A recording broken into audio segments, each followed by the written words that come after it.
Some would say fate is written in the stars, but Elara had learned that survival was written in scars. The Omega servant never imagined that one act of forbidden mercy would shatter the walls between servant and sovereign, between the lowest wolf in the pack and the most powerful alpha in the realm. They say an Omega's kindness is her weakness, but Elara's compassion would become the very thing that saved a kingdom and melted an Alpha King's battle-hardened heart. The story begins in the shadow-drenched forest where fog clings to ancient trees like whispered secrets. Elara moved through the undergrowth with practiced silence, her worn gray dress catching on thorns as she searched for bloodroot and wolfsbane. The palace healer had sent her before dawn with explicit instructions and threats thinly veiled as warnings. Return by midday, or don't return at all, the old woman had said, her eyes cold and dismissive in the way everyone's eyes were when they looked at an Omega. Elara knew she was breaking protocol by venturing this deep into the forbidden forest, knew the head steward would punish her for tardiness, would find some new humiliation to heap upon the girl who existed only to serve. But Omegas didn't refuse orders from their superiors, no matter how dangerous those orders might be. The morning mist grew thicker as she pushed deeper, the basket on her arm growing heavier with each rare herb she collected. She should turn back, should hurry before the sun climbed higher and her absence was noted. But the bloodroot grew only in the darkest parts of the forest, and she was still 2 plants short of the required amount. That's when she heard it, a low, agonized whimper that made her wolf instincts scream danger and compassion in equal measure. Elara froze, her hand tightening on the basket handle. Every logical part of her brain screamed to keep walking, to pretend she'd heard nothing. Wolves died in these woods all the time, rogues mostly, sometimes soldiers who'd strayed too far from the borders. It wasn't her concern, she was already late. But the sound came again, weaker this time, fading. Her feet moved before she could think. She pushed through a tangle of brambles, ignoring the thorns that tore at her dress and skin, following that broken, desperate sound. Through the mist, she saw him. A magnificent white wolf lay crumpled among the roots of an ancient oak, his pristine fur matted with blood and mud. He was massive, larger than any wolf she'd ever encountered, easily 3 times her size. His powerful body was twisted awkwardly, one front leg bent at a sickening angle. But it was the wound on his shoulder that made her stomach clench with horror. The flesh around it had turned black, spreading like ink through water, corrupting everything it touched. Poison. The enemy's signature weapon, venom that prevented shifter healing and turned wounds gangrenous within hours. Elara dropped to her knees beside him, her basket tumbling forgotten to the ground. "Can you hear me?" she whispered. The wolf's eyes cracked open, golden, brilliant, burning gold that seemed to pierce straight through her, even glazed with pain and fever. His breathing came shallow and labored, each exhale a visible struggle. "Oh gods," she breathed, "you're dying." She looked up at the sky. The sun was climbing higher, burning off the morning mist. She was already late. If she didn't return soon, she'd lose her position. And without that position, without the meager shelter and food it provided, she'd starve before winter's end. Her gaze dropped back to the dying wolf, to those dimming golden eyes that watched her with an intelligence that was heartbreakingly human. He'd fought in the war, had to have. All the strongest shifters had gone with the Alpha King 6 years ago, using their wolf forms to turn the tide against overwhelming odds. This soldier had survived 6 years of brutal combat, had defended a kingdom that would never know his name, had sacrificed everything while wolves like her lived in relative safety behind stone walls, and he'd made it home, had dragged himself across gods knew how many miles of hostile territory, wounded and poisoned, trying desperately to reach the castle visible on the distant hilltop, only to die within sight of safety because no one would help him. Elara looked at her hands, small, weak. Omega hands that had scrubbed floors and hauled laundry and endured beatings without ever fighting back. She looked at the wolf, massive, dying, a warrior who'd given everything. "I can't carry you," she whispered. It was impossible. He weighed more than she did, maybe twice as much. The castle was at least 2 miles away, most of it uphill. The wolf's eyes closed. His breathing grew more shallow. "Absolutely not." The words came from somewhere deep inside her, from a place she'd thought beaten into silence long ago. She'd spent years being told she was worthless, that Omega lives didn't matter, that her only purpose was to serve her betters and accept whatever cruelty they deemed appropriate. But this wolf had mattered. His life had mattered. He'd bled for her, for all of them. She owed him this. Elara stood, her legs trembling. "I'm going to move you now," she said, her voice steadier than she felt. "It's going to hurt. I'm so sorry." She worked her arms beneath his massive body, bracing her legs the way she'd learned from years of hauling heavy loads up castle stairs. His weight settled across her shoulders like a mountain, and her knees nearly buckled. One step, then another. The forest seemed to stretch endlessly before her. The castle loomed impossibly far on its hilltop, shimmering in the morning light like something from a dream. "I can't do this," she thought as she stumbled over a root, nearly went down. "It's too far. I'm not strong enough." But the wolf had made it so much farther. Had crossed an entire kingdom dying, poisoned, and broken. Had fought for 6 years against horrors she couldn't imagine. The least she could do was try. Elara gritted her teeth, adjusted his weight, and kept walking. Elara burst through the servants' entrance 3 days late, her entire body trembling with exhaustion.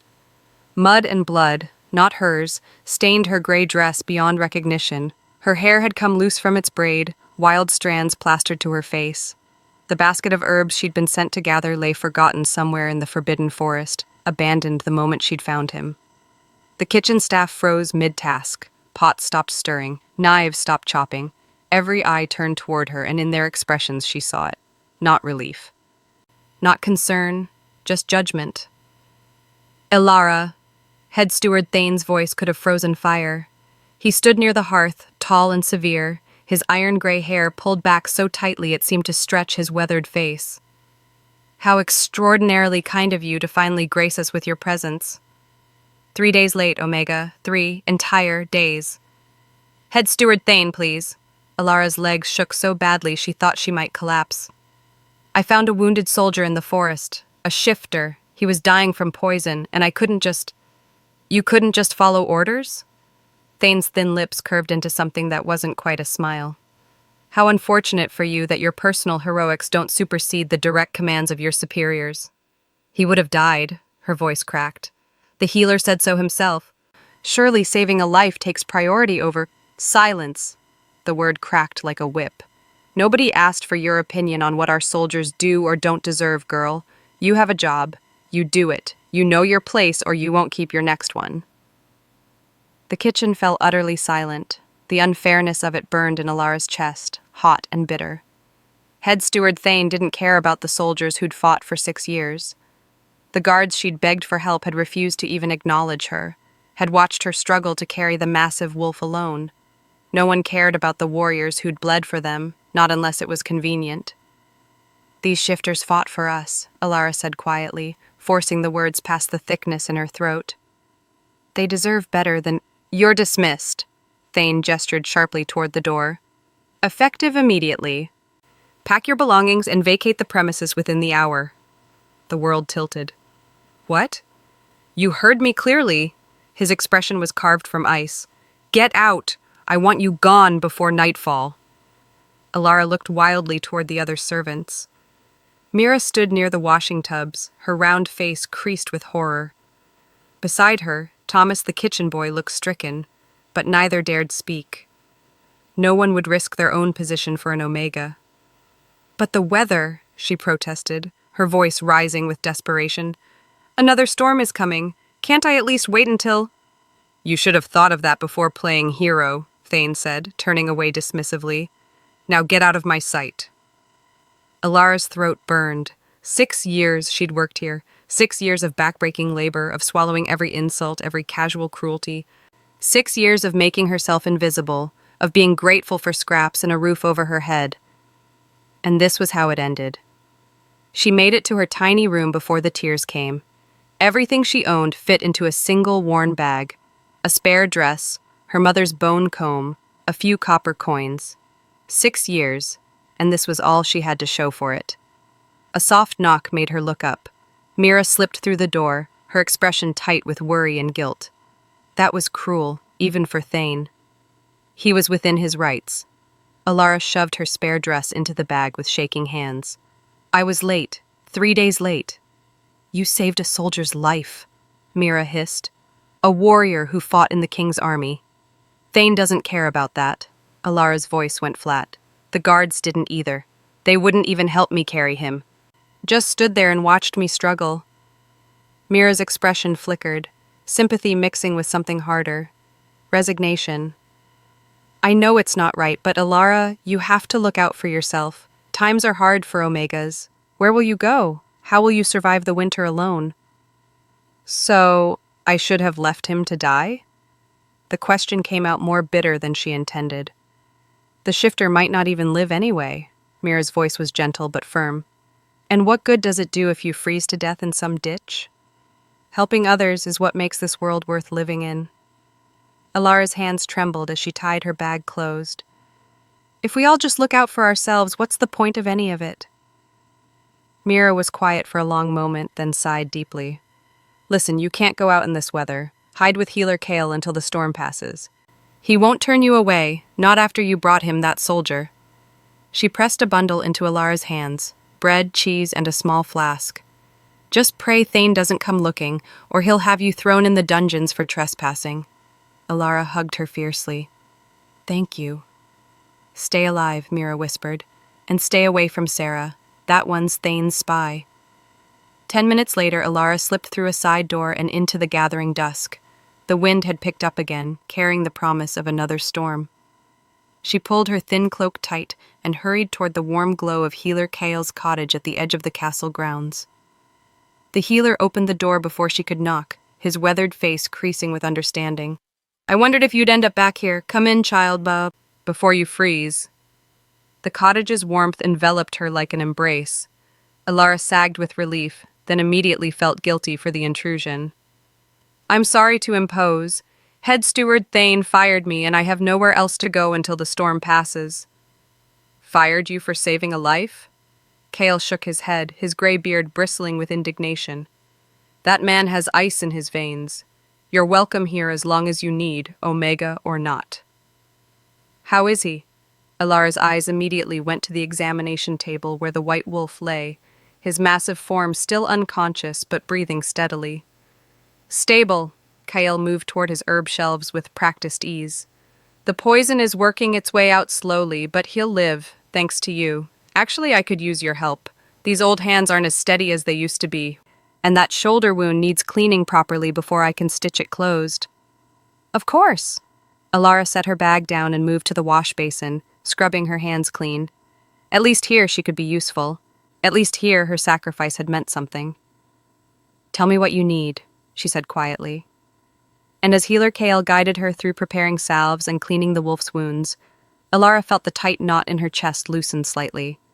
She'd lost everything, yes, but the wolf was alive, breathing deeply, his powerful body fighting off the poison that should have killed him. That had to count for something. The storm raged for 3 days, and Elara barely left his side. There was nowhere else to go, of course. Healer Kael's cottage was her only shelter now that she'd been banished from the palace. But even if she'd had a dozen places to hide, she wasn't sure she could have torn herself away from the white wolf who'd somehow become the center of her world. Something about him drew her. This mysterious soldier who'd appeared in her life like something out of legend, massive and powerful even in his wounded state. Kael's hands trembled too much for the delicate work of cleaning wounds and changing bandages. So Elara tended to him. She learned the landscape of his body in wolf form, every ridge of muscle beneath thick fur, every place where old injuries had created subtle irregularities, the wicked scar across his shoulder where the poison had spread. Fever burned through him in waves. She kept cool cloths on his massive head, along his neck, anywhere the heat concentrated. Her hands moved over his fur countless times each day, checking for fever, cleaning wounds, applying salves, professional touches, medicinal. She tried not to think about the strange pull she felt toward him, tried not to notice how her wolf stirred and whimpered whenever she touched him, as if recognizing something she couldn't understand.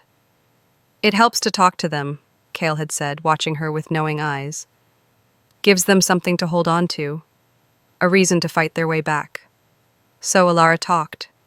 She told him about her childhood, about losing her family to rogues when she was 12, about 5 years of brutal servitude where every day was a lesson in invisibility and survival.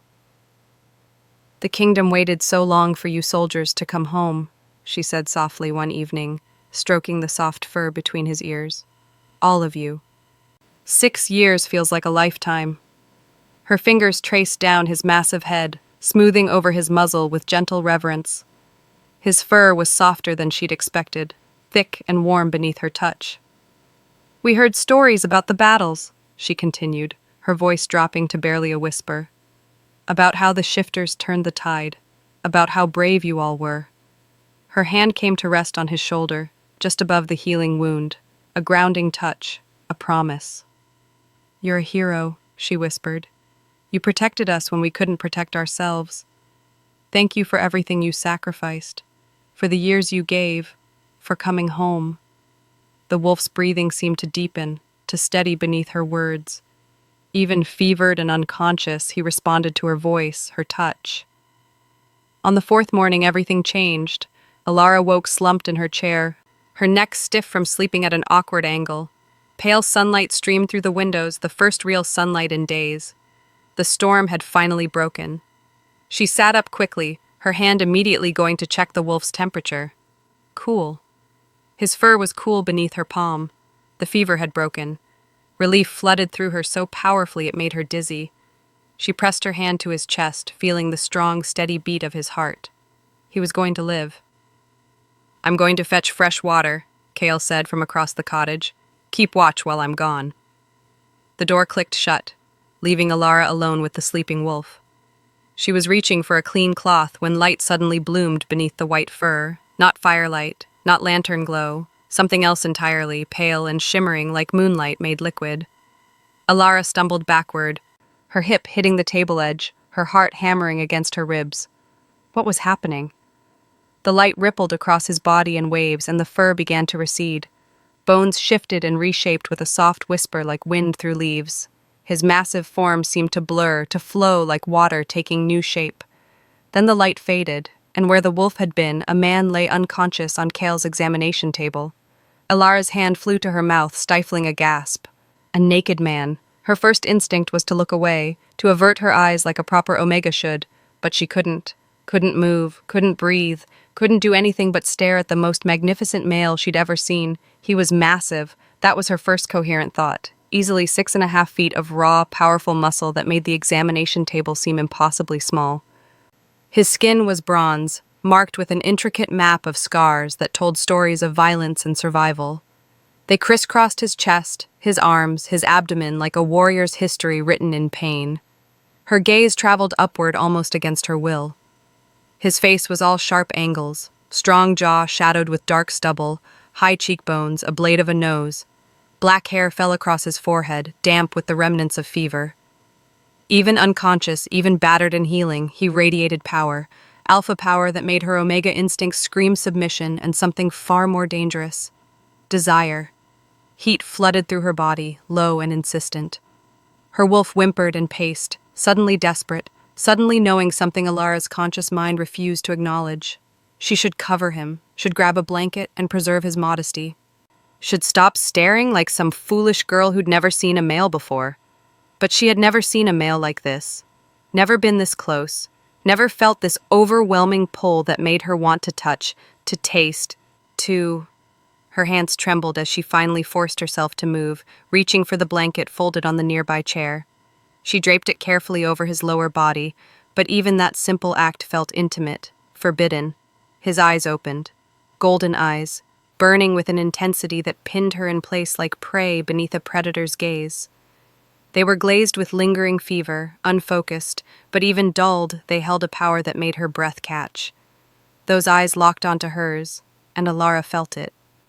A snap, a pull, something primal and terrifying and perfect all at once. "Mate," her wolf howled. "Mate, mate, mate." No, that was impossible. Alphas didn't mate with Omegas, especially not Alpha Kings, because she knew who he was now. Could feel the weight of his dominance pressing against her senses like a physical force. His lips parted as if to speak, and panic seized her. Elara ran.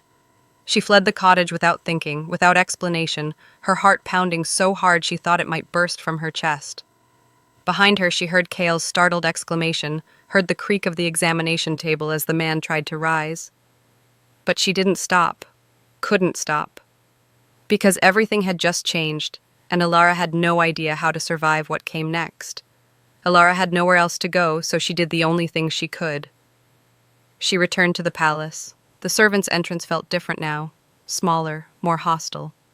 She kept her head down as she slipped through the back corridors, trying to reach the tiny room she'd once shared with 3 other maids to collect what little she owned.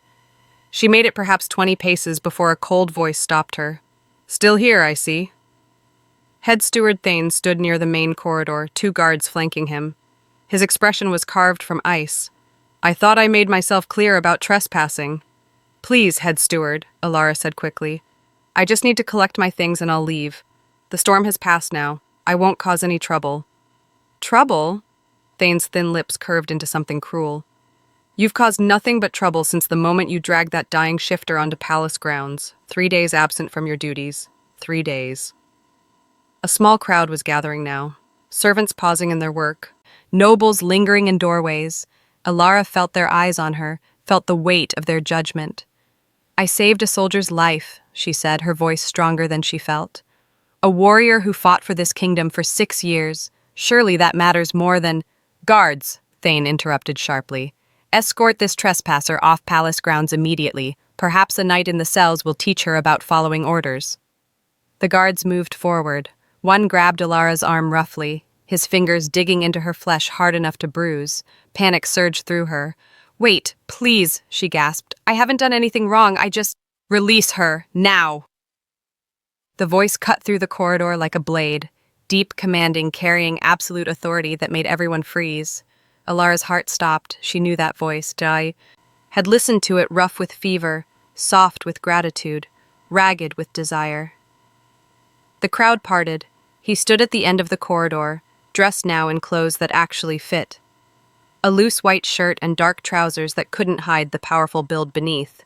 His black hair was still slightly disheveled, and those golden eyes blazed with barely contained fury. The guard holding Elara loosened his grip, but didn't release her entirely.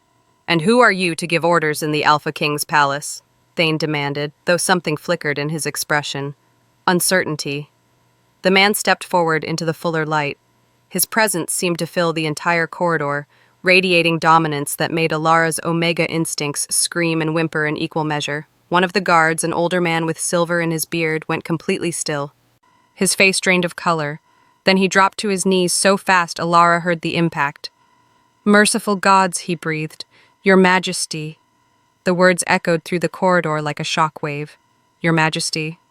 The other guard released Elara immediately, stumbling backward before dropping to his knees as well. Head Steward Thane's expression transformed from arrogant certainty to shocked horror. He bowed so deeply he nearly folded in half. "Alpha King Kael," he stammered. "Forgive us. We had no idea you had returned." The corridor filled with the sound of people dropping to their knees, servants, guards, even a few nobles who'd been watching the confrontation, everyone bowing, everyone trembling, everyone terrified, everyone except Elara, who stood frozen, her mind struggling to process what was happening. The soldier she'd saved. The wolf she'd nursed back to health. The man whose transformation had made her flee in panic. The male whose golden eyes had looked at her like she was precious. He was the Alpha King, the most powerful shifter in the realm, the warrior king who'd spent 6 years conquering their enemies. And she'd kissed him. "Rise," Kael commanded, though his eyes never left Elara's face. The assembled crowd scrambled to their feet, heads still bowed respectfully. "Your Majesty," Thane began, his voice oily with false concern. "If we had known—" "Known what?" Kael's voice was quiet, dangerous. "That the woman you were having arrested saved my life? That she carried me through a blizzard when I was dying? That she nursed me back to health for 3 days while fever nearly killed me?" Silence. Absolute, terrified silence. "I found a wounded soldier," Thane said carefully. "She was gone for 3 days. I had no way of knowing it was you, Your Majesty. Her absence from duties— Her absence saved the life of your king," Kael interrupted, his voice like steel. while my own palace guards apparently couldn't be bothered to help her carry their wounded ruler to safety. The older guard looked like he wanted to sink through the floor. Your Majesty, we didn't recognize— You didn't care, Kael corrected. You saw an Omega carrying a dying wolf and decided it wasn't your concern. He turned his attention back to Thane, and the head steward visibly paled. This woman, Kael said, gesturing toward Elara, saved my life at great personal cost. She lost her position, her shelter, everything, because she chose compassion over obedience, because she refused to let a soldier die when she could save him. Your Majesty, You punished her for it. Kael's voice dropped lower, more menacing. You fired her, banished her, and just now you are having her arrested for trespassing. Thane's mouth opened and closed like a landed fish. Kael turned to face Elara fully. His expression softened, the cold fury melting into something warm and wondering. When he spoke again, his voice carried clearly through the silent corridor. Elara, he said, as of this moment, you are assigned to my personal household. You will answer only to me. You will be provided quarters appropriate to your new station, and anyone who treats you with anything less than the utmost respect will answer to me personally. The corridor seemed to tilt. Elara couldn't speak, couldn't move, couldn't process what was happening. Your Majesty, she managed, her voice barely a whisper. I don't. Report to the royal steward this afternoon, Kael continued, his golden eyes holding hers. She'll help you get settled. Then, impossibly, he smiled. Just a slight curve of his lips, but it transformed his entire face, made him look less like the terrifying Alpha King and more like the man she'd tended in Healer Kael's cottage. Thank you, he said quietly, for saving my life, for your kindness, for your courage. Before Elara could respond, he turned and strode away, leaving a corridor full of stunned witnesses in his wake. The moment he disappeared around the corner, chaos erupted. Servants whispering frantically, guards exchanging worried glances, Thane standing frozen, his face ashen, and Elara still unable to move, still unable to breathe, trying to comprehend that her entire world had just shifted on its axis. The dying wolf she'd saved was the Alpha King, and he'd just claimed her for his household. 3 weeks had passed since Alpha King Kael's return, and Elara's life had transformed in ways she never could have imagined. She was now part of the king's personal household, assigned to serve him directly in his private chambers. The war was over. The kingdom was safe. Kael had returned victorious, and every day the palace buzzed with celebration and relief. But for Elara, every day was torture. She saw him constantly. Seated at his massive desk reviewing documents, his brow furrowed in concentration, standing by the windows discussing strategy with his generals, his voice commanding and absolute, training in the courtyard with his elite guard, his powerful body moving with deadly grace, and every time she looked at him, she remembered the feel of his fur beneath her hands when he was still a wolf, remembered his bronze skin marked with scars when he transformed, remembered those golden eyes opening and pinning her in place with an intensity that had made her wolf howl mate and sent her fleeing in panic. Now those same shoulders were hidden beneath fine shirts and royal regalia. That same chest was armored in leather and ceremony. That same mouth issued commands to nobles and warriors who belonged in his world. He was the Alpha King, powerful, untouchable, surrounded always by people of rank and status. And she was an Omega who'd gotten impossibly, dangerously lucky. The noble wolves made sure she never forgot it. Move, Omega, Lady Sarah hissed one afternoon, deliberately bumping into Elara hard enough to send the tea tray crashing to the floor. Oh, how clumsy. I suppose that's what happens when you let low-born creatures into the king's household. The other noble ladies tittered behind their fans. Elara dropped to her knees, gathering up broken porcelain with trembling hands, trying to ignore the hot tears burning her eyes. Perhaps she should return to scrubbing floors, another noble said. That's work more suited to her station. I heard she threw herself at the king when he was wounded, Sarah continued, her voice dripping with false sympathy. How desperate, as if someone like him would ever look twice at an Omega. Every word was a blade, every cruel laugh twisted deeper. But what tormented Elara most wasn't the noble's cruelty, it was the way Kael watched her. She'd be pouring wine or straightening cushions, and awareness would prickle down her spine. She'd look up and find those golden eyes tracking her every movement with heated intensity that made her breath catch. Sometimes she'd turn and catch him staring, his expression unguarded for just a moment. Hungry, possessive, wanting. Then someone would address him, and the moment would break. He'd turn away, becoming once again the distant, powerful alpha king who could never be hers. He's just grateful, she told herself over and over. Grateful that you saved his life. That's all it is, because the alternative, that he might actually want her, was too dangerous to consider. Alpha kings didn't mate with omegas. They chose powerful alphas or high-ranking betas who could strengthen political alliances and produce strong heirs. Everyone knew that. The whispers had already started about which noble alpha female he would choose. It was better this way, safer to keep her distance, to remember her place. But then came the night he summoned her to his chambers. It was late, well past midnight. Elara had been preparing for bed when a page knocked on her door with the message. The king requested her presence immediately. Her heart hammered as she made her way through the silent corridors. This was nothing, she told herself. He probably needed something simple, fresh linens, a late meal, herbs for a headache. She knocked softly on his door. Enter. Kael stood by the fireplace, the flames casting his massive frame in flickering light and shadow. He'd removed his formal coat, leaving only a loose white shirt that hung open at the throat. His black hair was disheveled, as if he'd been running his hands through it. He looked nothing like the distant king she served during the day. He looked like the man from the healer's cottage, beautiful and dangerously human. "You sent for me, Your Majesty?" Her voice came out barely above a whisper. "Close the door." She obeyed, her hands trembling. The soft click of the latch seemed impossibly loud in the quiet chamber. "Come here, Elara." Her feet moved before her mind could catch up. One step, then another, until she stood close enough to feel the heat radiating from his body. Closer. "Your Majesty, I don't... Do I make you nervous?" His lips curved into something between a smile and a grimace. "You flee every room I enter. You won't meet my eyes. It's like you're trying to pretend we're strangers." "I'm only trying to be proper," she whispered. "To know my place." "Your place." He took a step toward her, and the movement brought him close enough that she could see the gold flecks in his eyes. "Do you know what I think about your place?" She couldn't speak.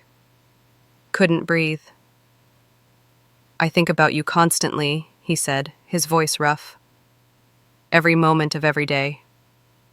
I see you in my chambers, and I remember how your hands felt on my skin when I was fevered.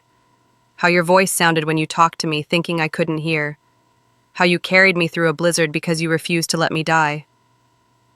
"You're grateful," she managed. "That's natural, but..." "Grateful?" He laughed, the sound bitter. "Yes, I'm grateful, but that's not why I can't stop watching you.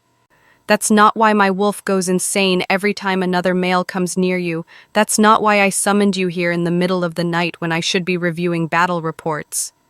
His hand came up, cupping her jaw with devastating gentleness. His touch sent fire racing through her veins. "I felt it," he whispered, "when I transformed and opened my eyes, when I saw you standing there. My wolf knew, recognized you." "No," panic surged through her. "That's impossible. You're the Alpha King. You'll choose a proper mate, a noble alpha who—" "I don't want a noble alpha," his thumb traced across her cheekbone. "I want you. My wolf wants you. We've wanted you since the moment you decided to save a dying stranger instead of saving yourself." "You can't." Tears burned in her eyes. "I'm Omega.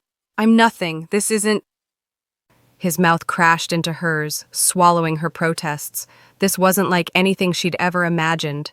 This was hunger and desperation and claim all tangled together. His hands fisted in her hair, angling her head as his tongue swept into her mouth.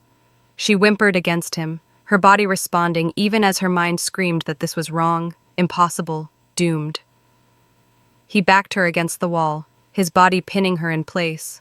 She could feel every hard plane of him, feel the evidence of his desire, feel his wolf rising to meet hers.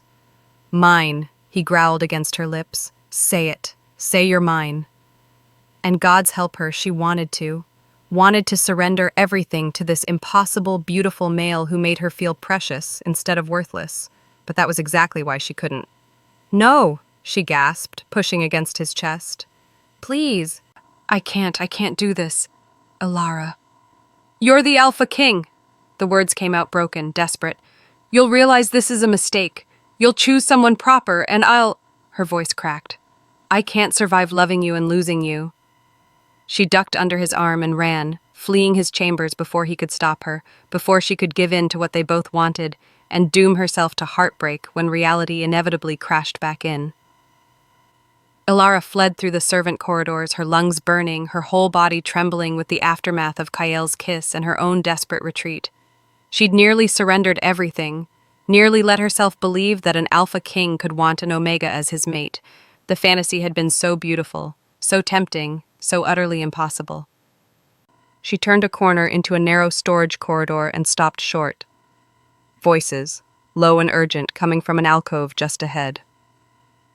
"The mate selection ceremony provides the perfect opportunity," a male voice said. Lord Theron, she recognized, the High Chancellor who'd been managing court affairs while Kael was at war. "And you're certain the poison will work?" A female voice. Lady Morgana, the noble alpha who everyone assumed would be chosen as queen. Elara pressed herself against the wall, hardly daring to breathe. "Wolf's bane mixed with silver dust," Theron replied. "Undetectable in wine. He'll seem to simply collapse during the ceremony. By the time anyone realizes it's poison, he'll be dead, and I'll step in to maintain order during the crisis." "And my claim to the throne?" Morgana's voice was sharp with ambition. "As his chosen mate, announced just moments before his tragic death, you'll have the strongest claim. The council will support the succession. We'll rule together as we've planned." Elara's blood ran cold. They were going to kill Kael at the mate selection ceremony. "When?" Morgana asked. 3 days from now. The invitations have already been sent to all the noble houses. Kael insists on following tradition, standing before the entire court to announce his choice. "And he suspects nothing?" "Nothing. He's too distracted by that Omega servant he's been mooning over. Pathetic, really. As if someone of his bloodline would ever disgrace himself by mating beneath his station." Their footsteps echoed, moving away. Elara stayed frozen against the wall until she was certain they were gone, her heart hammering so hard she thought it might burst from her chest. She had to tell someone, had to warn Kael. But who would believe an Omega servant making accusations against the High Chancellor and the kingdom's most powerful noble alpha? She needed proof, evidence that couldn't be dismissed or ignored. Over the next 3 days, Elara became a ghost. She performed her duties in Kael's chambers with mechanical precision, avoiding his eyes, deflecting his attempts at conversation. At night, while the palace slept, she investigated. She found the wolf's bane in Theron's private study, hidden in a locked drawer she picked with shaking hands. Found the silver dust in Lady Morgana's chambers, disguised as cosmetic powder. Found correspondence between them discussing their plans, written in barely coded language. She documented everything, copying the letters in cramped handwriting by candlelight, noting the locations of the poisons. But with each piece of evidence she gathered, her heart broke a little more, because the mate selection ceremony was real. In 3 days, Kael would stand before the entire court and announce his chosen mate. It would be Lady Morgana, of course. Or another noble alpha of proper breeding and status. Someone who could stand beside an alpha king without bringing shame to his bloodline. Not an Omega. Never an Omega. Her wolf howled in anguish, pacing and snarling inside her mind. It didn't care about politics or propriety or social hierarchies. It only knew what it felt every time Kael was near. Mate, true mate, the one chosen by fate itself. But fate had made a cruel mistake this time. Because even if by some miracle Kael felt the bond too, even if he wanted her, choosing her would destroy everything. The kingdom would never accept an Omega queen. The nobles would revolt. His enemies would use it against him. He'd lose respect, lose power, lose everything he'd fought 6 years to protect. She couldn't let that happen. Not to him. On the morning of the ceremony, Elara dressed in the plain gray servant's dress she'd worn the day she found him dying in the forest. She tucked the evidence she'd gathered into the lining of her bodice, close to her heart. The great hall was already filling with nobles by the time she slipped in through a servant's entrance. Banners hung from the vaulted ceiling. Candles blazed in golden candelabras. Musicians tuned their instruments in the gallery. At the far end of the hall, a dais had been erected with two ornate chairs, thrones for the Alpha King and his chosen mate. Elara's wolf whimpered and curled into a ball of misery. She spotted Lady Morgana near the front of the assembled nobles, dressed in crimson silk that clung to her curves. Her expression was serene, confident. She looked every inch a queen. Beside her, partially hidden in shadow, Lord Theron watched the door with calculating eyes, waiting for Kael to arrive so he could execute his plan. Elara's hands clenched into fists. She would stop them, would save Kael's life one more time, even if it meant watching him claim another woman as his mate, even if it meant her heart shattered into pieces she'd never be able to put back together. Trumpets sounded, the great doors opened, and Alpha King Kael entered the hall. Magnificent in formal regalia, his golden eyes scanning the crowd as if searching for someone. Searching, Elara realized with a jolt, for her. Elara never saw it coming. For 3 nights she barely slept, risking everything to gather evidence of the plot against Kael. She kept the letters hidden in her bodice, checked and rechecked her meager hiding place, told no one which noble's rooms she slipped into after midnight. And yet when the accusation came, it came swift and overwhelming, like a flood bursting through dam walls. She arrived at her tiny chamber one afternoon to find 2 guards waiting outside her door, and Lord Theron himself, watching with cold satisfaction. "We have reason to believe you've stolen from the king," he announced, for all the nearby servants and onlookers to hear. "Search her quarters." The guards needed only a minute, lifted her straw pallet, reached into the darkest crevice, and withdrew a velvet satchel containing the king's own signet ring and a bejeweled dagger she'd only ever glimpsed from a distance. "Careless, Elara," Theron murmured, loud enough for everyone to hear. "Or perhaps just greedy." She protested, heart hammering, begging them to listen, to check the locks, to question who had access to the household keys. But her words were lost in the clamor rising among the staff and guards. The evidence was too perfect, too damning. They bound her wrists and marched her through the grand corridors, through the servant passages and out into the daylight. Nobles watched with wide eyes and half-hidden smiles. The other servants turned away, shame or fear in their averted gazes. Only Mira, eyes rimmed red, met Elara's stare and mouthed, "We'll help you." They tossed her into a cell deep in the dungeons beneath the palace, the torches guttering against slick walls.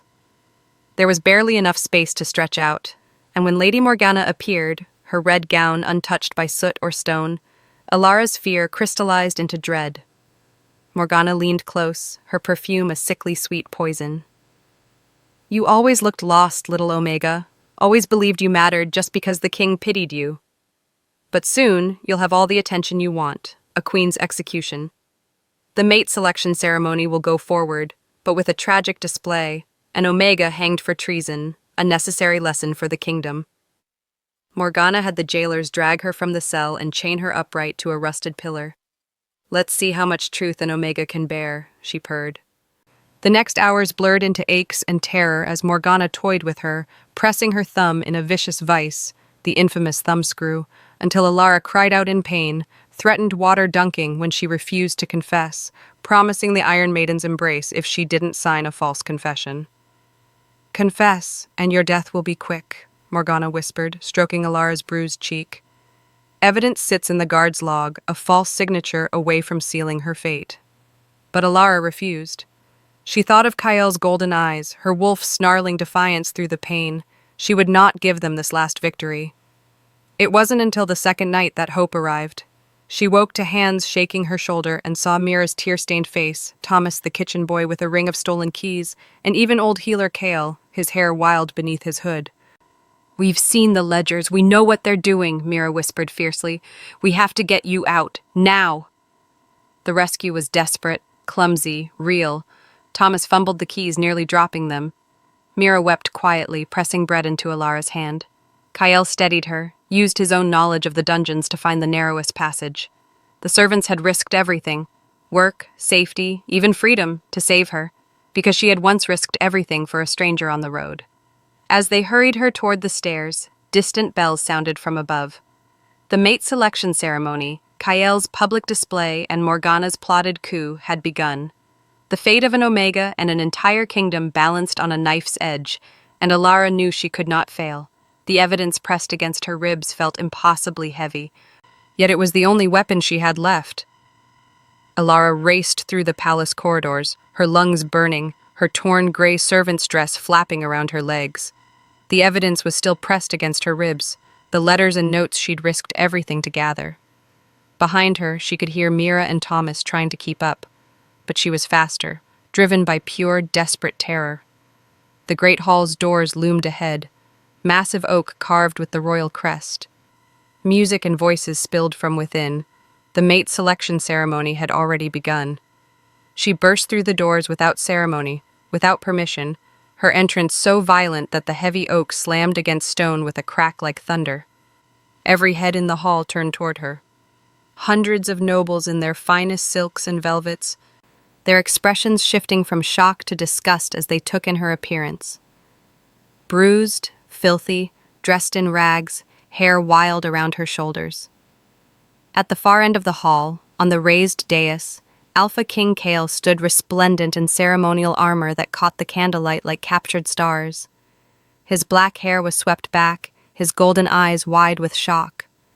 And beside him, dressed in flowing white ceremonial robes traditionally worn by a chosen mate, stood a young Omega woman Elara had never seen before.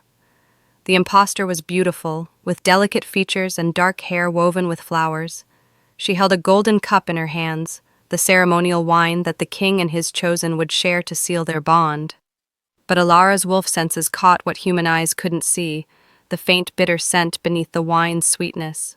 The way the impostor's hands trembled almost imperceptibly. The satisfied smile on Lady Morgana's face where she stood among the front row of nobles. Kael's expression had transformed when the doors opened. For just a heartbeat, when he first looked toward the entrance, his face had lit with pure joy. Hope. Relief. As if he'd been waiting for someone. For her, Elara realized with a jolt that nearly broke her heart. But then his eyes had focused on her appearance, bruised, desperate, clearly having escaped from somewhere, and joy shifted to confusion, then alarm. "Elara?" His voice carried across the suddenly silent hall. "What? Guards!" Lord Theron's voice rang out. "Seize her! She's escaped custody. She's a convicted thief and traitor." 2 guards moved toward her, but Elara was already running. Not away, toward the dais, toward Kael, toward the impostor holding the poisoned cup. "The wine!" she screamed. "Your Majesty, don't drink the wine!" The impostor's eyes went wide with panic. She lifted the cup toward Kael with trembling hands. "Your Majesty, please, the ceremonial toast. It's poisoned!" Elara vaulted over a row of seated nobles, ignoring their outraged shouts. "Wolfsbane and Silver Dust. She's not your chosen mate, she's an assassin." "This is madness," Theron protested loudly. "The girl is deranged. Your Majesty, she's been arrested for stealing from you. This is clearly some desperate—" Elara reached the dais. The impostor was lifting the cup to Kael's lips, and time seemed to slow to a crawl. She could see his hand reaching to accept it, could see the satisfied gleam in Morgana's eyes, could feel her wolf howling in desperate terror. She launched herself forward and knocked the cup from the impostor's hands. The golden chalice flew through the air, spinning, wine arcing in a glittering spray. It crashed against the marble floor with a ringing that echoed through the stunned silence. The wine spread in a dark pool, and where it touched the white marble, the stone began to hiss and smoke. The hall erupted in chaos. "Wolfsbane!" someone gasped. "That's Wolfsbane! Look at how it burns the stone!" The impostor tried to flee, but Kael's hand shot out, gripping her arm with crushing force. His eyes had gone pure gold, his wolf rising to the surface. "Who sent you?" he demanded, his voice carrying alpha command that made every wolf in the hall flinch. The girl's will crumbled under that power. "Lord Theron," she whimpered. "He paid me. Said I just had to give you the wine. Said I'd be made a noble if—" "Lies!" Theron's voice was sharp with panic. He began backing toward the side exit. "This is obviously a conspiracy between the thief and this charlatan to—" "I have proof." Elara's voice rang clear despite her exhaustion. She pulled the letters from her bodice, held them high. Correspondence between Lord Theron and Lady Morgana. Plans to assassinate the king, seize the throne, blame it on me. The wolf's bane is hidden in Theron's study, the silver dust in Morgana's chambers. Search them and you'll find— Enough! Morgana's calm facade shattered. She shifted into her wolf form in an explosion of power, launching herself toward the dais, toward Elara. But Kael was faster. He shifted mid-motion, his massive white wolf form intercepting Morgana's attack. They collided in mid-air with a snarl that shook the rafters, crashing to the marble floor in a tangle of fur and fangs. The hall descended into pandemonium, guards rushing forward, nobles screaming and fleeing, Theron making a desperate run for the exit, only to be tackled by 3 palace guards. And through it all, Elara stood on the dais, clutching the evidence that would save her king, watching Kael's wolf pin Morgana to the ground with a growl of absolute dominance. The conspiracy was broken, the assassination thwarted, the traitors exposed. But as Kael shifted back to human form, breathing hard, his golden eyes found hers across the chaos, and Elara knew the real reckoning was yet to come. The hall fell silent as Kael rose to his full height, his golden eyes blazing with alpha authority that made every wolf present submit instinctively.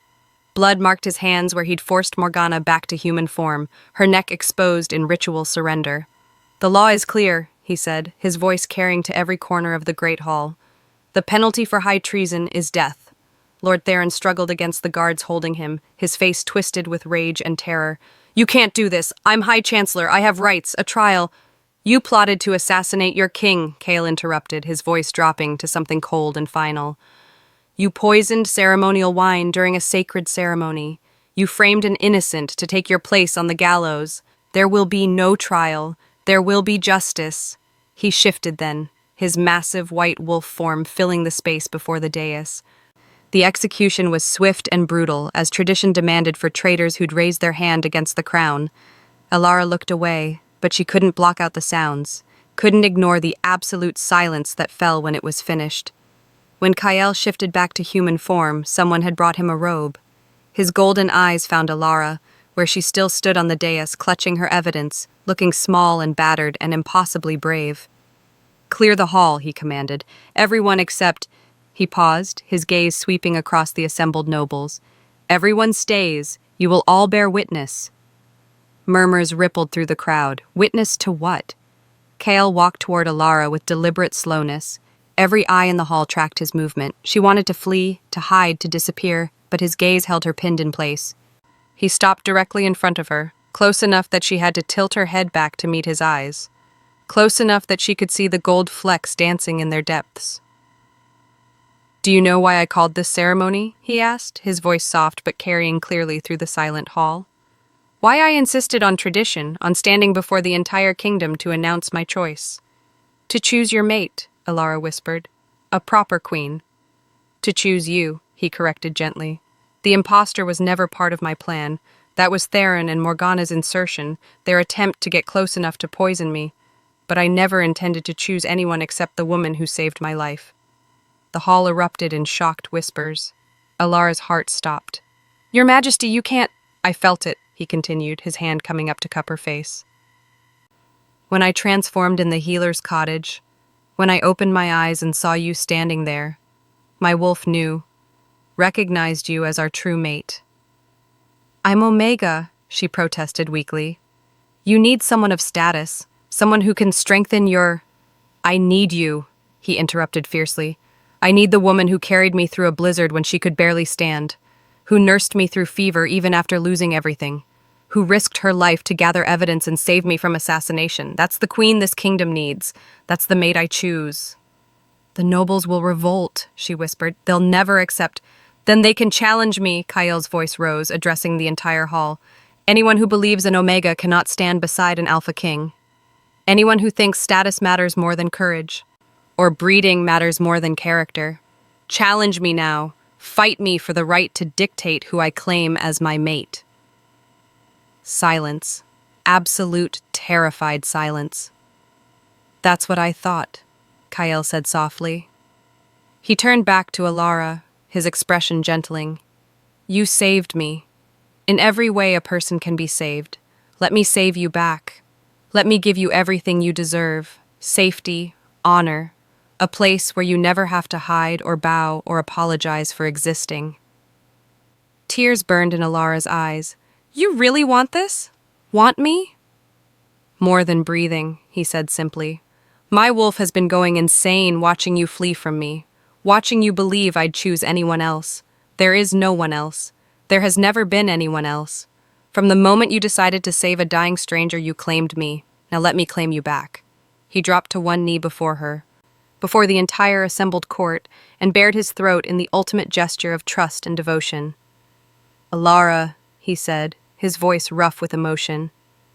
Will you accept me as your mate? Will you let me mark you, bond with you, make you my Luna and my queen? Her wolf was howling, singing, desperate, and Elara finally stopped fighting, stopped believing she was worthless, stopped thinking she didn't deserve this. Yes, she whispered. Kael surged to his feet, pulling her against him, and kissed her before the entire kingdom. Not gently, not carefully, but with all the desperate hunger they'd both been suppressing for weeks. When they finally broke apart, he turned her to face the assembled nobles, his arm wrapped possessively around her waist. Behold your Luna, he announced. My true mate, your queen. The ancient bonding ceremony that followed was witnessed by hundreds. Kael marked her throat with his bite, and she marked him in return, the mate bond snapping into place with such force that both of them gasped. The golden glow of their bonded wolves filled the great hall, undeniable proof that this was fate, this was meant to be. In the weeks that followed, the story spread throughout the kingdom. The Omega servant who'd saved a dying wolf in the forest, not knowing he was the Alpha King. The king who'd chosen his savior as his mate, defying every tradition and expectation. They called it the greatest love story of the age, proof that true mates transcend rank, that courage matters more than birth, that sometimes the smallest act of kindness can change everything. And Elara, who'd once believed she was worthless, learned that she'd been precious all along. She just needed someone brave enough to show her the truth.